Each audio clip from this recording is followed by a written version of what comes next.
after we process it. So I will just briefly go through what are the basic echo views and how does it relevant to the anatomies, and what are the some of the basic echo methods that we need to use during the echo studies. And we will also go through quickly what are the normal sizing of the heart and the segments of the myocardium according to the echo findings. And for the very last part of the talk, I think is the most interesting part that a lot of you would like to have a look at the images that we think is important to pick up in order for you to make the diagnosis. So we start off with what probe to use. So you will have ultrasound machines that may have built-in software of echo. So it's good that you will talk to your vendors to know whether the machine itself has been equipped with echocardiography study. So if you have, you also need a probe. I'll just pull out the pointer. So you need this probe, which we call it a phase array probe. Basically, it can see up to 30 centimeter depth of when you scan your chest wall. Of course, there are other types of probes that I think you may be familiar with. This is the linear probe, and this is the curvilinear probe. We usually use this for our ONG cases and also our ultrasound abdomen cases. But as for the linear one, we usually use to set our lines, as you can see, artery veins quite well. So usually we call it a vascular probe. And for phase array, it's commonly used by cardiology team to look at the heart, and sometimes it's for the lung too. So if you look in your phase array probe, you may see there's an orientation marker over here. So this marker is telling you whether you are at the left side or right side of the image. So when you scan the patients, you're not so sure the image is over the left or right. You just touch your finger over this side of the probe, which has an orientation marker, and look at the screen. Then you will know where are you, whether you are on the left or right. So of course, nothing can be completed with patients. So how do you position your patients for echo? The best way is the left lateral positions. Some patients may have difficulty to lie left lateral, especially for those who are managing patients in acute bay. They are intubated. Of course, they cannot lie in left lateral positions. Then maybe supine recumbent positions is okay. All right. So left lateral is the best. And I will have to put some emphasis on usage of electrodes. Why? Because we need to time the scanning of our heart with the ECG. So if you put the patients on electrodes, which most of the machines comes with it, it is best for you to put on the electrodes, which usually only 3 you need. The right, the left, and the left lower limb. You just need these 3 for you to get a good ECGs. And when you scan, you will know whether the patient is in systolic or diastolic phase. We usually say end diastolic is when the R wave, with time at the R wave, this is the end diastole. Okay, and for end systole will be end of the T wave. End of the T wave. But some of you may say, oh, the lead has somehow been damaged or spoiled. Then you can just roughly look at your LV cavities. When it is the largest, it is the end diastole. When it is the smallest, it is the end systole. Okay, so what are the basic echo views? There are a few places for us to scan the heart. This is what we call parasternal. It's just at your 4th intercostal space over your left lower parasternal area. So we call it a parasternal view. Or the next common one is apex. Basically, these 2 are the most common views that we're going to use. You're going to place your probe over here or here. And of course, we always end, for our own practice, we always end with a subcostal view where you place the probe at the subcostal area to look at the IVC. Okay, there are some other less commonly used views, for example, right parasternal and also suprasternal with its own indications, which I will not touch in this talk as it is a basic echo. But suprasternal usually in district, I think is useful for you all to use. And I will go through this view one by one. Left parasternal loin, okay, is over this side. It's basically at the fourth intercostal space. You will notice that this is the marker that I say in your phase array probe. This is the marker. The marker will be pointing towards your right shoulder. Okay, so if you place the probe over here, you will get an image like this. Okay, to make it a more pictorial and illustrations, it is something like this. You're cutting the heart, looking at the heart at this side. Okay, so you can see the septum of the heart, you can see the posterior part of the LV, and you can see a bit of the right ventricles over here. Okay, so the two valves that is seen over this view are the aortic valves and the mitral valves. This is the parasternal loin view. Okay, again, another illustrations. This is your anterior mitral valve. This is your posterior mitral valve. For short axis, so when you are pointing at the right shoulder, you can turn 90 degrees, trying to align the orientation marker to the left side of the shoulder. With that, you can see a short axis view of the heart. So you're cutting the heart at axial, okay? With that, you can see the left ventricle and the right ventricle. You can see the intraventricular septums very clearly. So there are three common levels that we're going to scan when you are at the short axis view. The first is the AOPA, we call it aortic pulmonary view, whereby you can see your aortic valve, which is your usual Mercedes-Benz signs, and your pulmonary valve at this cut. You're cutting the heart like this. You're looking at the heart axially at this level. Now, if you point it downward a bit at the level of parasternal short axis, you can see your the mouth of the mitral valve, okay, opening and close. You see the mouth of the mitral valves, and you angle it downwards a bit more towards the apex. You can see the Mickey Mouse sign, which we want to see the ear of the Mickey Mouse, demonstrating the presence of papillary muscle. Papillary muscle. This is normally at the mid cavity, at the mid cavity. So that is the short axis view of the axial cut. Now we move the probe from the fourth intercostal down to the apex. With that, you can see your apical view. We call it apical 4. Why 4? Because you can see 4 chambers. Okay, so this view, you can see your left ventricle, left atrium, and right ventricle. This is the apex of the heart. So the marker will be pointing towards 3 o'clock. 3 o'clock. For apical 5, you are still pointing at 3 o'clock, but the probe, you have to angle it downward a bit. You angle it down a bit.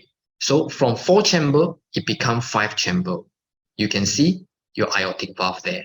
So this is the illustrations. This is apical 5.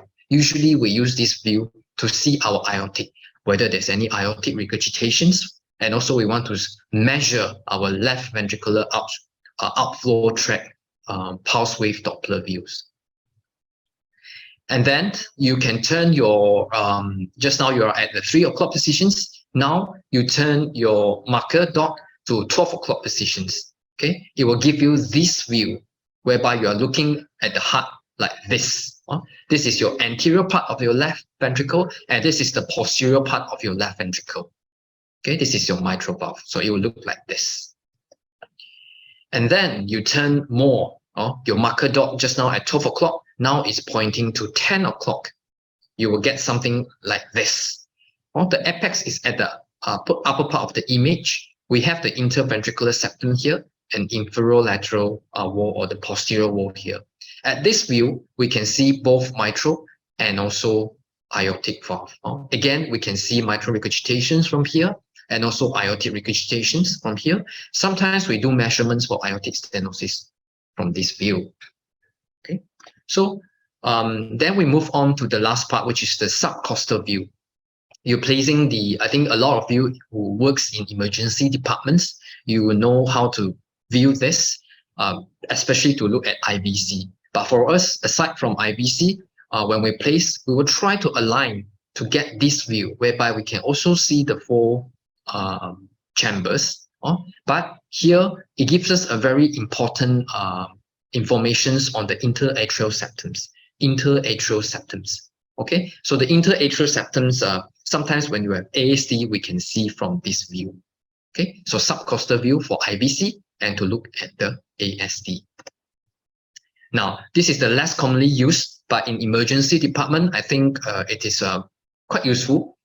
If you have aortic dissections, you want to see whether there's any dissecting flap over here, it's good for you to put the probe over the patient's supraclavicular area, okay? And you will see something like this, okay?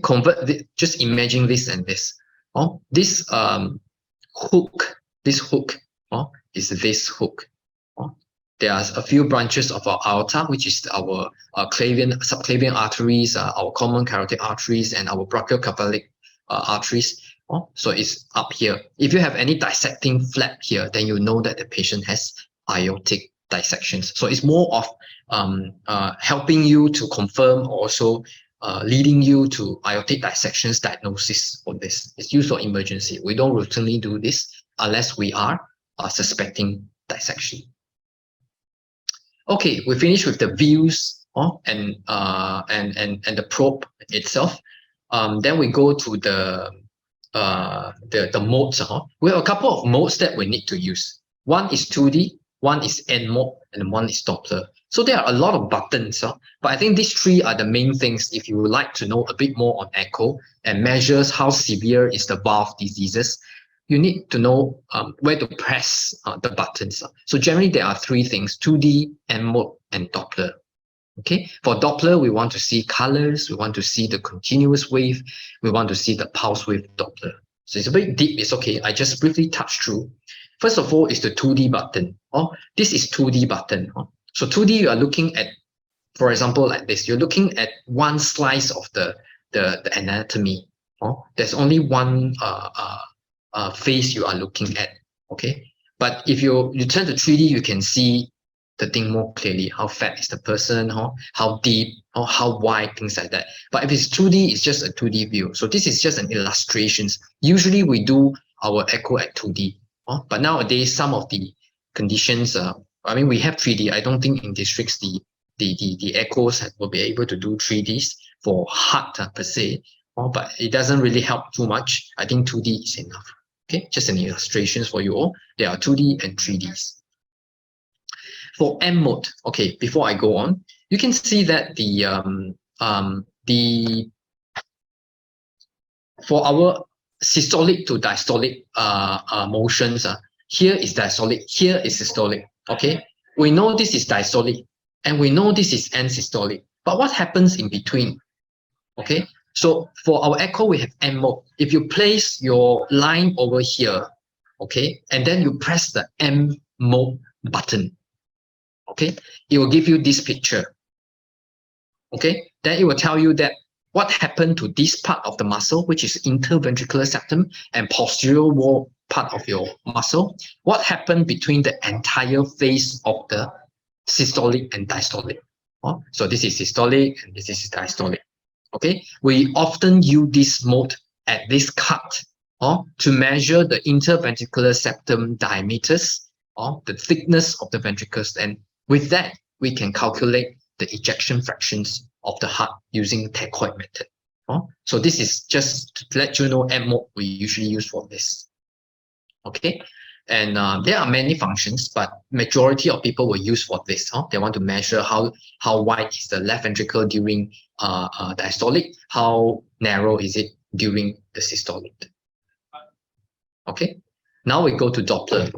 So we use Doppler to measure the velocity of the we used Doppler to measure the velocity of the flow over the valves. Okay, there are basically two flows that we need to see, which is pulse wave Doppler and continuous wave Doppler.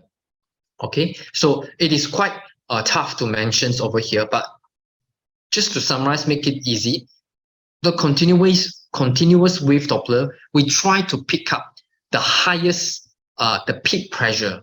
We try to measure the peak pressure. But for pulse wave, we are measuring at that part of the heart, which there is a marker here. or the line is here, there's a marker here. We just want to know how fast is the flow over that area. Okay? Both measurements will be useful for us to guide us, especially in valve disease, to see how severe is the valve. And another one I think is less commonly used in your setting, but I just want to introduce. Sometimes when you all refer us for diastolic dysfunctions or preserved ejection fractions, we will ask to do scans of echo for diastolic studies, which we need the tissue Doppler imaging. Okay, so in case you are interested, you can look on the papers on ESC's paper on these preserved ejection fractions, teaching you what are the tissue Doppler imagings needed to diagnose preserved EF. Okay, so this is a summary. What do we use the mode for? 2D, of course, to see anatomy and the morphology of the valves. And mode usually we use to calculate the dimensions to measure the ejection fractions.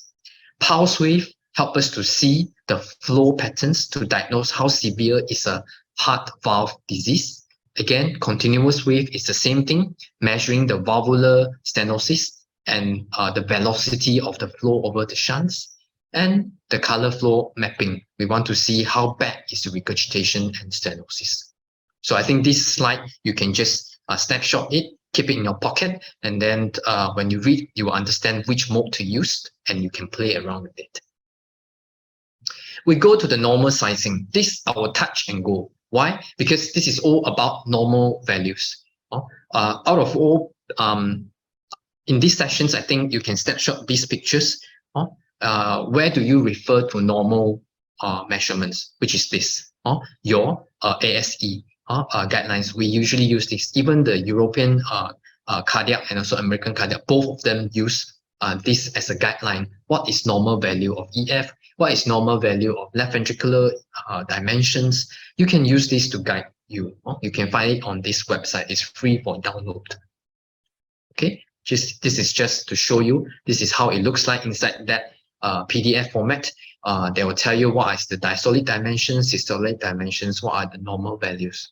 We usually refer to this. So I think it's useful for you all to do this too. Okay. Okay, so for the normal findings and also segment, I think the other thing that I need to touch on is segments. We use AHA segments over our center in Pusat Jantung. And why is it important for us to have a multiple views, 3-chamber, 2-chamber, 4-chamber? Why do we need this? Because if you're able to get these few images, okay, then you will be able to tell us that which part of the heart is weak. So if you have 4-chamber, somehow you see this part is contracting very well, this part is not contract well, then you can comment that there is a hypokinesia at the anterolateral wall. Okay, it means a lot to cardiologists because when you have regional wall motions, we will be thinking that patients probably have some coronary artery disease and which arteries are involved. Okay, so that's why I say why naming the segments, because if you're able to name the segments that is hypokinetic, especially of those who are from district, I think that information is very vital for us. If you have an anterior STEMI, okay, if you have an anterior STEMI, you will be expecting there is some hypokinesia at the anterior wall, especially supplied by the LAD territory. So you see the colors and you see the markings. Okay, so if you are having anterior STEMI, when you scan the patients, you will be expecting hypokinesia supplied by the LAD region. So this part will be weak. This part will be weak. And this part will be weak if you have anterior STEMI, because it's usually due to LAD. So for district, when you don't have troponins to guide you, but you have some ST elevations and chest pains or ST depression or chest pain, things like that, with the hypokinesia that you comment to us, it can help us to say, give extra confidence for cardiologists to say, to start SCS treatments and to bring forward the coronary angiogram. So I think this slide is important for you all, and this slide is important for you all. Okay. Okay, to the very last part of my talk, 10 minutes to go. So mitral stenosis, what are the things that we are looking for? generally we're looking for hockey stick appearance. If you play the images, you can see this hockey stick. It tells us that the mitral valve is not opening well. It's a sign of mitral stenosis. And generally, these type of patients, in our Asian settings, we have a lot of rheumatic disease. So they will appear very thick. They'll appear very thick. Comparing this thickness and this aortic valve thickness, this is thicker. This is what we call thick. Okay, so patients with mitral stenosis, a lot of them with rheumatic disease will have thicker mitral valve. Not all of them. Okay, so at a short axis view, you can see how thickened is the mouth of the mitral valve. Okay, and this is for your reference. Okay, of course, I don't expect a lot of the doctors will be able to perform this, but if you have MAs helping you to do scans, then this will be what you need to know. For mitral stenosis, okay, you want to define the severity, you need to look at these three things. Valve area at the short axis valve, we measure the mouth, how big it opens. The smaller it is, the more severe is the stenosis. Okay, measuring the gradient, we do a CW, the mode, just now I say continuous wave, and then we measure the area. It will tell us how high is the pressure. Okay, so that is how we gather quantify the mitral stenosis severity. Okay, so this is important. For regurg, there's a lot of way to assess, but generally, looking at the color, we will know. I think logically, we know this is not so severe, the backflow of the blood into LA from LV. This is very severe. Okay, and then sometimes we can measure how big is the non-coapt part of the mitral valve. The larger it is, you see this is huge. This is a little bit. So this is more severe.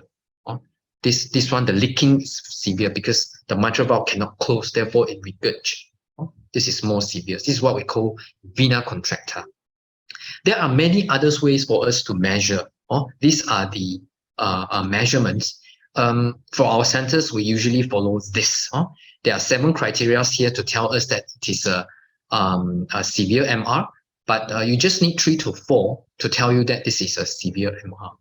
Okay, so generally, I think for you all, you can see a fair leaflet. You put a color, you see the whole left atrium is filled with regurgitant flow. Generally, you can almost say that the patient is having severe MR. Okay, but if you are happy, if you would like to explore a bit further, you can try to play around the vena contracta or just Google how to measure this. It's easy to pick up. So this is the information we need. And then for aortic stenosis, it's the same thing. We usually measure these few parameters to tell us how severe it is. Okay, so generally we need to measure the pressure gradient and the velocity across the valve. This is a bit technical, but at least this chart, if you have MAs to help you, you can do so. If not, you can put a 3-chamber view or 5-chamber view. Okay, you can put a CW, which we call continuous wave, and it will give you the mean gradient. Then you will know how high is the pressure. 40 and above pressure is severe. Regurg, again, there are so many other parameters. I just bring you through. These are the parameters. Again, for district level, I think when you put on colors, the amount of regurgitation will be able to tell you how severe is the regurgitation already. Okay, and I specifically touched on tricuspid, although I think it's a bit more technical. But tricuspid is important in the sense that it tells you how high is the pulmonary pressure. Not only the tricuspid valve is damaged and therefore you got severe tricuspid regurgitation. Sometimes in patients with COPD, patients with left heart disease, patients with the pulmonary artery disease, they have enlarged RA and RV, and the pressure across the tricuspid valve is very high. So it's important. If you can get a 4-chamber view like this, okay, and then you calculate the continuous wave Doppler over here, it will give you a picture like this. The more it regurg, the more dense is the color. Compare this and this. This is more dense. The denser is it, the more peak it is, the more severe is the tricuspid. And it tells you that the pulmonary pressure is higher. Okay, so those are the 4 valvular diseases which is common that I think you all can have a look and can play around, because the echo techniques you need to pick up the skills. There's no other way. Okay, so for IE, I think for district is very important, because we want to see this oscillating mass.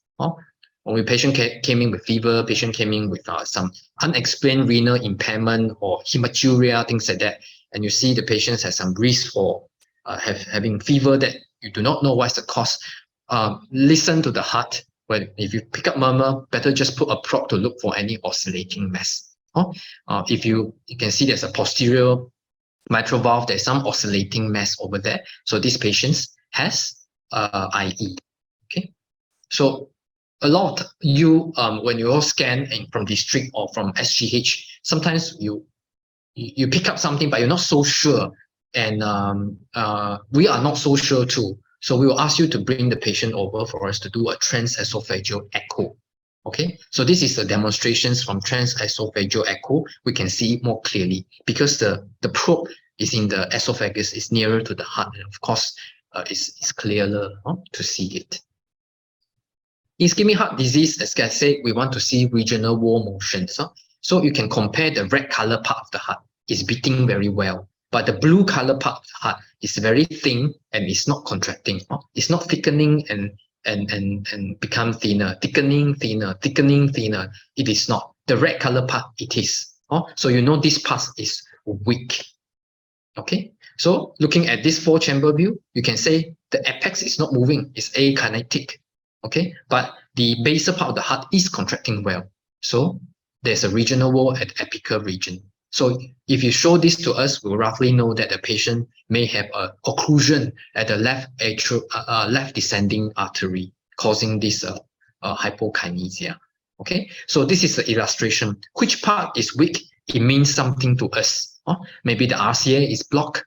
If this part is weak, it is an LED that is blocked, and so on and so forth. All right, this is thrombus. A lot of patients after EF down, they have heart failure.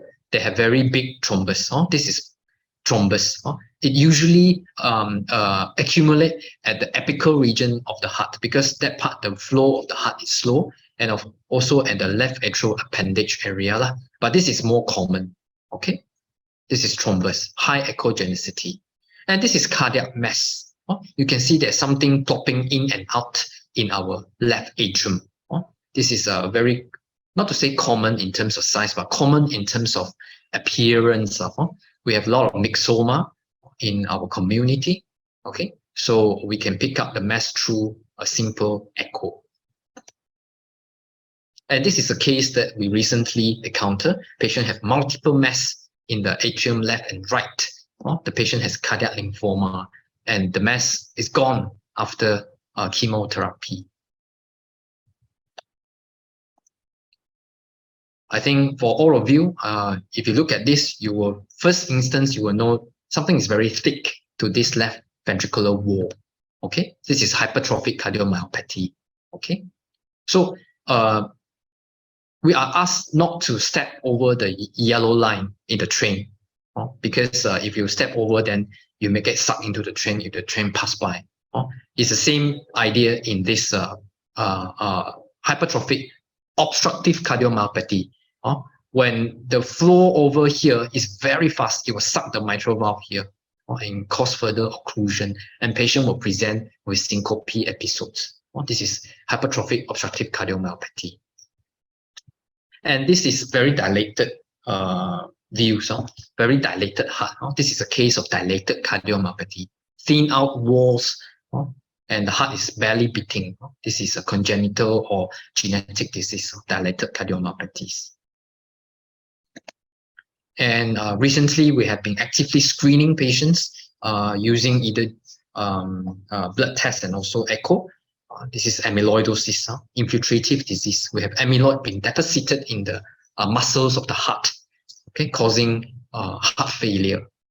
So this is amyloidosis, very thickened heart, a bit of pericardial effusions, the EF is preserved, but patient presented with heart failure. When you do Doppler's imaging over the mitral valve, the pressure in the heart is very high. Amyloidosis is treatable, but it's expensive treatment. Very poor prognosis. We have quite a lot of patients actually. And if you're a patient SOB, chest pain after traumas or malignancy or SLE or TB, you see the ECG, very small QRS, better put a prop on them and see whether there's any pericardial effusion. This is cardiac tamponade. The RV has collapsed. RV is barely seen. Okay, very good view to see this is subcostal view and four-chamber view or apical region. And congenital defects. Again, you hear any murmurs, patient looks very well sitting in front of you. Do some scans, look for the murmurs. What is the cause? This is VSD after MI. Patient has LAD occlusion. We open it up. We listen. There is a lot of pansystolic murmur. We know patient has VSD.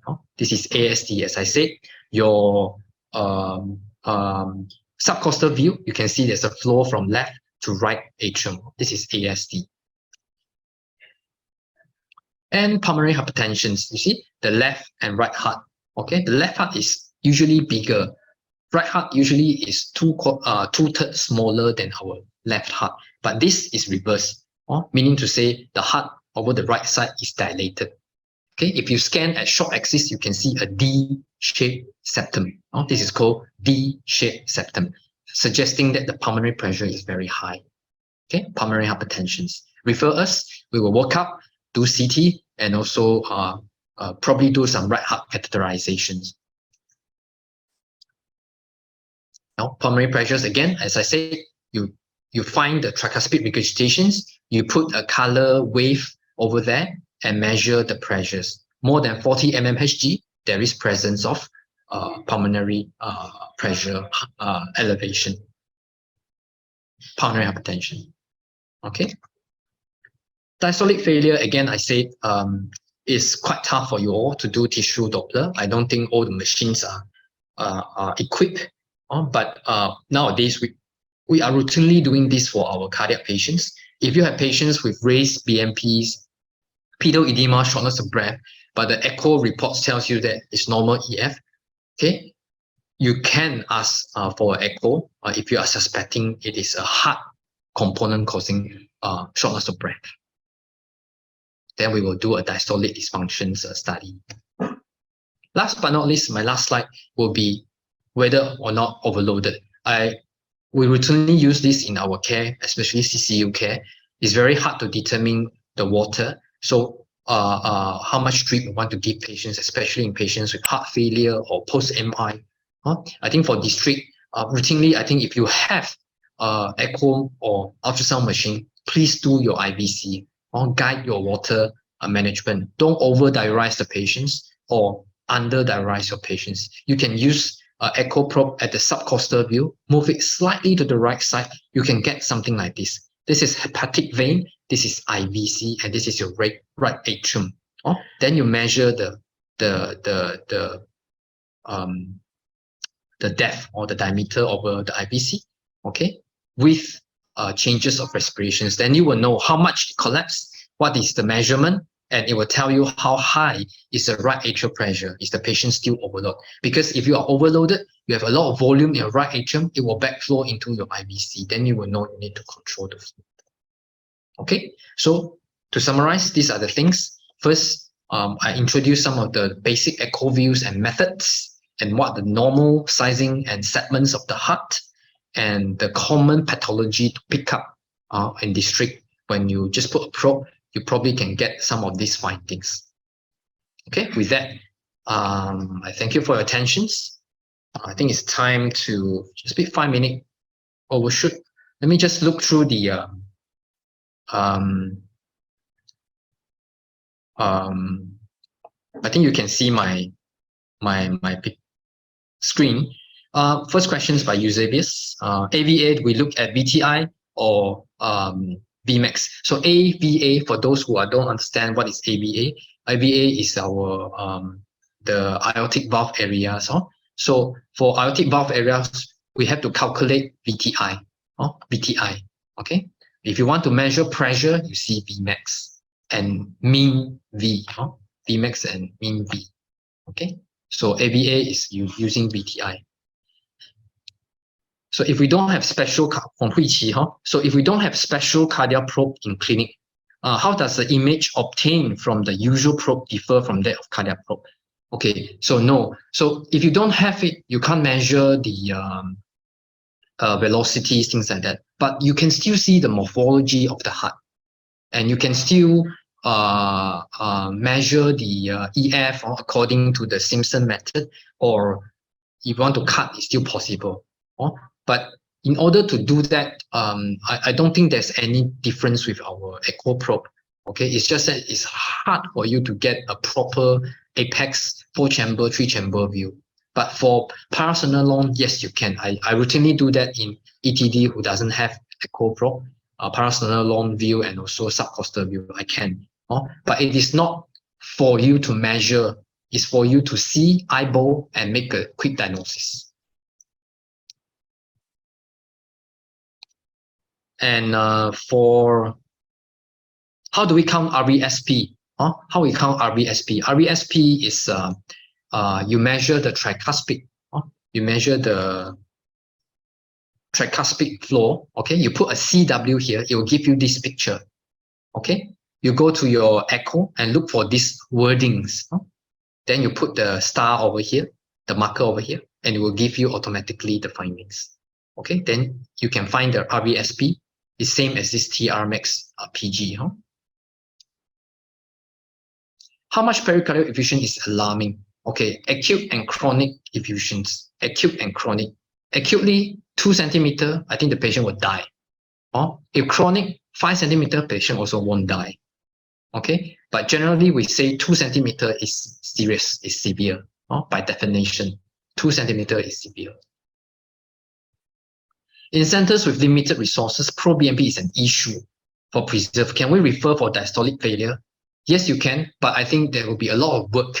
One of the ways for me to assess whether I need a diastolic study is I have already done an echo. I know the EF is normal, and I know the LA is bigger.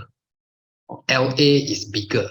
If you have these few things, and then patient has disease like hypertension and pedal edema, those are the patients you may refer for echo after you discuss with the cardiologist. Okay. Can explain a bit about TAPC and pressure half time. TAPC is the measurements using M mode. M mode. Let me pull out a 4-chamber view. Yes. So during M mode, you put the marker here, and then you press the M mode button. Okay. It will give you something like this, the picture.